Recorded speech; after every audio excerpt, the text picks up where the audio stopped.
జనవరి 20, 2026 ఆదికాండము 20వ అధ్యాయము. అక్కడి నుండి అబ్రహాము దక్షిణ దేశమునకు తరలిపోయి కాదేషుకును షూరుకును మధ్య ప్రదేశములో నివసించి గెరారులో కొన్నాళ్ళు ఉండెను. అప్పుడు అబ్రహాము తన భార్య అయిన శారాను గూర్చి, ఈమె నా చెల్లెలని చెప్పెను గనుక గెరారు రాజైన అబీమెలెకు శారాను పిలిపించి తన ఇంట చేర్చుకొనెను.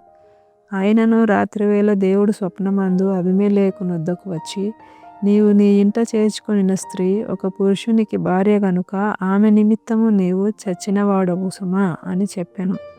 అయితే అబీమెలెకు ఆమెతో పోలేదు గనుక అతడు, ప్రభువా, ఇట్టి నీతిగల జనమును హతము చేయుదువా?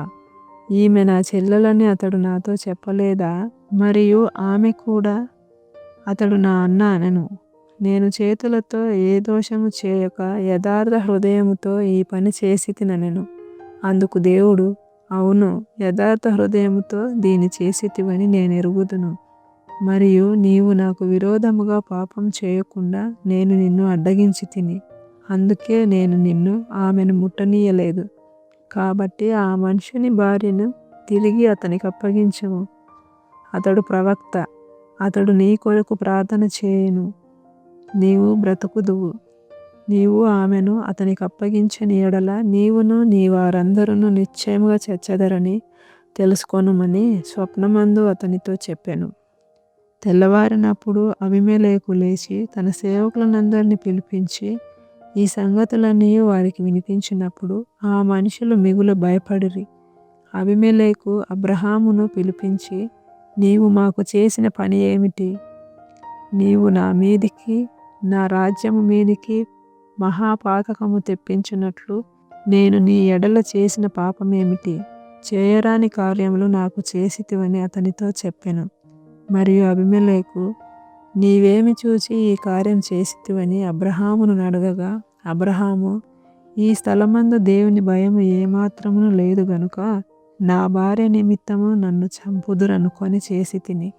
అంతేకాక ఆమె నా చెల్లెలను మాట నిజమే. ఆమె నా తండ్రి కుమార్తె గాని నా తల్లి కుమార్తె కాదు.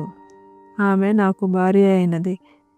దేవుడు నన్ను నా తండ్రి ఇల్లు విడిచి దేశాంతరం పోవునట్లు చేసినప్పుడు నేను ఆమెను చూచి, మనము పోవు ప్రతి స్థలమందు ఇతడు నా సహోదరుడని నన్ను గూర్చి చెప్పుము.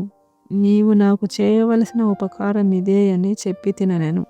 అబీమెలెకు గొర్రెలను గొడ్లను దాసదాసీ జనులను రప్పించి అబ్రహాముకిచ్చి అతని భార్య అయిన శారాను అతనికి తిరిగి అప్పగించెను. అప్పుడు అబీమెలెకు, ఇదిగో నా దేశం నీ ఎదుటనున్నది, నీకు ఇష్టమైన స్థలమందు కాపురం ఉండుమనెను. మరియు అతడు శారాతో, ఇదిగో నీ అన్నకు నేను 1000 రూపాయలు ఇచ్చియున్నాను. ఇది నీ యొద్దనున్న వారందరి దృష్టికి ప్రాయశ్చిత్తముగా నుండుటకై ఇది నీ పక్షముగా ఇచ్చియున్నాను. ఈ విషయమంతటిలో నీకు న్యాయము తీరిపోయినదనెను. అబ్రహాము దేవుని ప్రార్థింపగా దేవుడు అబీమెలెకును అతని భార్యను అతని దాసీలను బాగు చేసెను. వారు పిల్లలు కనిరి. ఏలయనగా అబ్రహాము భార్య అయిన శారాను బట్టి దేవుడు అబీమెలెకు ఇంటిలో ప్రతి గర్భమును మూసియుండెను.